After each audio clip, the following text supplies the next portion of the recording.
In the previous video, we went over our strategy of analyzing the diagonal positions of the queens and created our first loop to verify the first quarter of the board. If you didn't watch that video, I strongly advise you to watch it before watching this one, as some of the concepts may be kind of hard to understand without the previous explanation. Okay, so let's have a look at the next quarter of the board we're going to analyze. In this quarter, we start each diagonal from the same column, which is the column with index 7, as you can see. We are moving down, so as we go through each square in each diagonal, the rows increase, but the columns decrease. We go from index 7 on the column and end up with column 0. So in our previous quarter, we started our outer loop with the columns and inner loop with the rows, but this time we will start the regular way, rows for the outer loop and columns for the inner loop. And the reason why is the same as in the previous quarter. The outer loop changes its starting position after each iteration, and the inner loop always starts from index 0, as you can see in the snippet here. Notice we again loop through 6 indexes for the rows. Over here, rows is less than 7, because we don't have to verify the last square, which is 7, 7. Also notice that the columns start from 7 and move down, while the rows start from 0 for the first iteration and then it grows. Think about it. The first iteration starts from the longest diagonal across. So that's row 0 and column 7. We then increase the row and start from row 1, while we're still starting from column 7. And again, remember that the rows are increasing and the columns decreasing. One thing to notice is that we have the column over here equal or greater to R. And that's because, remember, we're starting from column 7 with each iteration, but the rows changes. So first we go through all 8 rows, but the next iteration we only go through 7 rows, the next through 6 rows, and so forth. So if a column equals R, then we basically go through 7 to index 0 in the first iteration. Then when the row equals 1, we go from index 7 to 1. So we will end the iteration in column 1, which is our second one. The next one, row will equal 2, so we go from 7 to index 2, which is our third one, and so forth.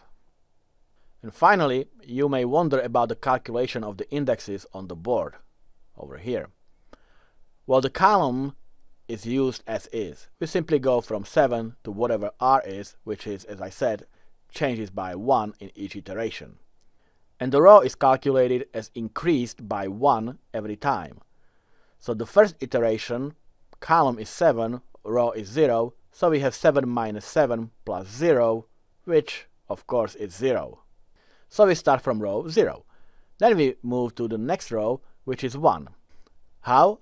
Well, we are still in the inner loop, so row value is still 0, but the column is now decreased by 1, and it equals 6, right? Because we are in the inner loop. So our formula is 7 minus 6 plus 1, which is now 1. The next one is 7 minus 5 plus 0, so of course that's 2, and so forth. Then we increase row to 1. So we start the next inner loop again from column equals 7, but now we have a 7 minus 7 plus 1, which gives us the starting position for the row equal to 1, which is correct because that's our second iteration. So the next inner loop, columns equals 6, so we have 7 minus 6 plus 1, which is row 2, and so forth. Alright, so I think we are ready to put it into code. So in the isWinner method, we create another loop. But before we do, we want to reset the attacking queen counter to 0, because we are now counting the queens in the diagonals in the next quarter of the board. So I reset it after the first loop ended, and you may wonder why I'm resetting it again when I reset it in the previous loop right here.